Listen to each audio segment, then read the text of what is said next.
put our hook in the vise. This is a Daiichi 2546. It's a good strong hook for striper or bass, whatever you end up throwing this for. And this is a monofilament thread, so it's a little different than just normal thread.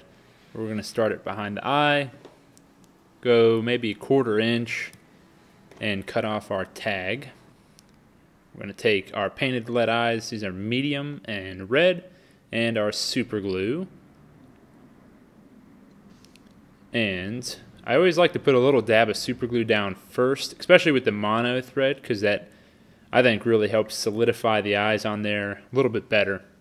And the idea behind the thread choice is it's a little more resilient, and then the color shines through. So I typically put the eyes on, do about 5 wraps on one side, and then equal that 5 wraps on the other. Just kind of position them, and then go super speed.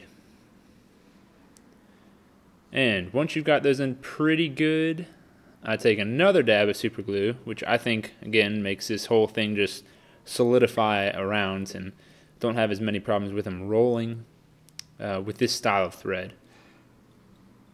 And I'm just going to keep doing a couple more wraps. You end up losing these things more than anything, so I wouldn't spend too much time. But first material is going to be white Polar Fibre. This material, it's a little thinner than just craft fur, and so the easiest way I know to deal with it, Matt Miles, he's the local guide here, showed me this trick, and that is just I cut in about 1 inch. I always like to flip it over. Cut about 1 inch off of the bottom of this thing, and you're just keeping the scissor blades really tight so you're not cutting all of the craft fur, or it's not craft fur, Polar Fibre. Pull that off, and now you've got this nice little, I guess, skin. I don't know, that sounds gross, but the skin with the fur attached, so you're able to see exactly how much you get, and then it stays really consistent. So then I'm going to cut another little patch out. You kind of make like a square. It's about 1 inch by 1 inch. And there we go. Thank you, Matt Miles. And we are going to line this up on the hook, and I typically like these to be about 2 inches, which is these are 2 inches or less flies, which is why craft fur doesn't really shine as well in this instance.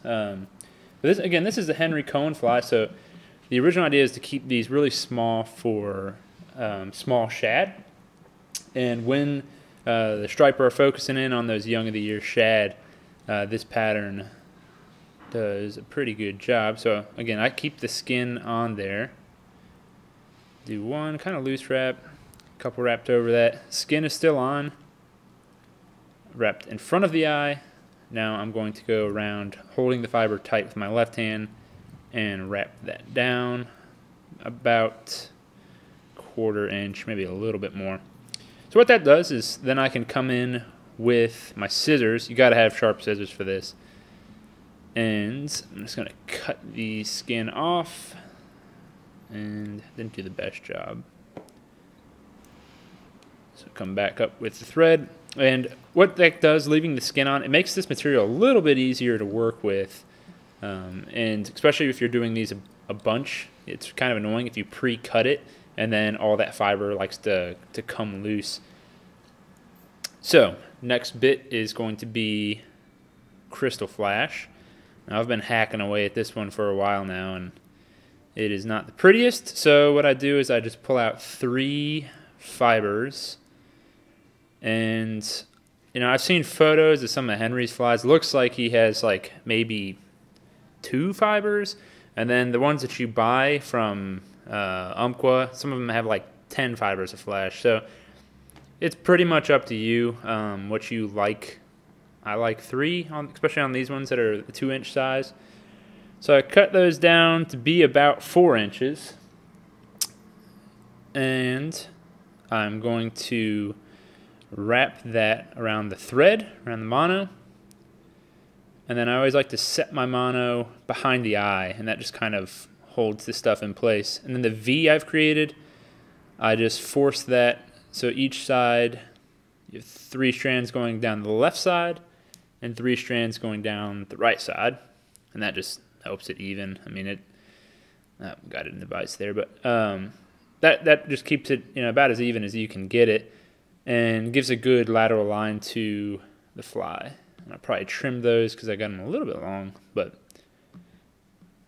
next material is this Fluoro fiber, and this is awesome stuff. Use this for the throat of the fly.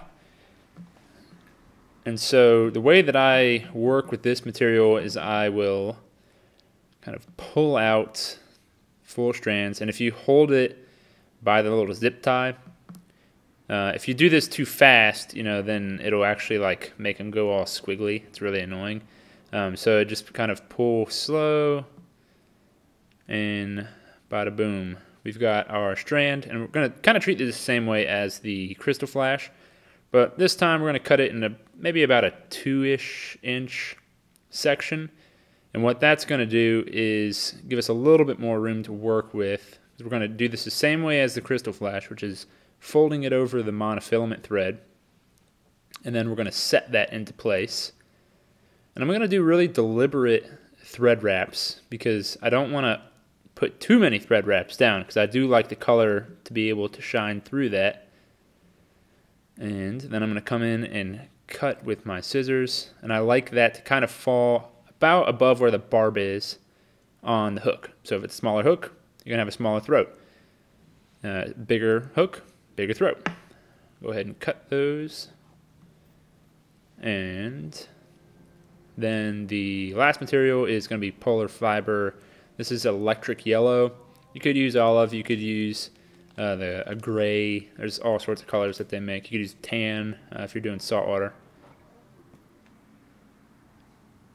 And same idea, about 1 inch by inch, maybe a little more. I put on the top, and treat it the same way. Just going to kind of measure and pull to just a hair longer than the white. And going to set that down and do kind of a loose wrap, tight enough to where it, you know, condenses down, but not too crazy tight. And going to just make sure that's all positioned straight up, and come in with my scissors again. Again, this is where sharp scissors are a must. This material is very durable, and if you don't have sharp scissors, you will be sad because it's going to pull on them rather than actually cutting it, and it'll frustrate you. You can see, I mean, these are sharp scissors, and I'm still wrestling with it. Just pull out some of those.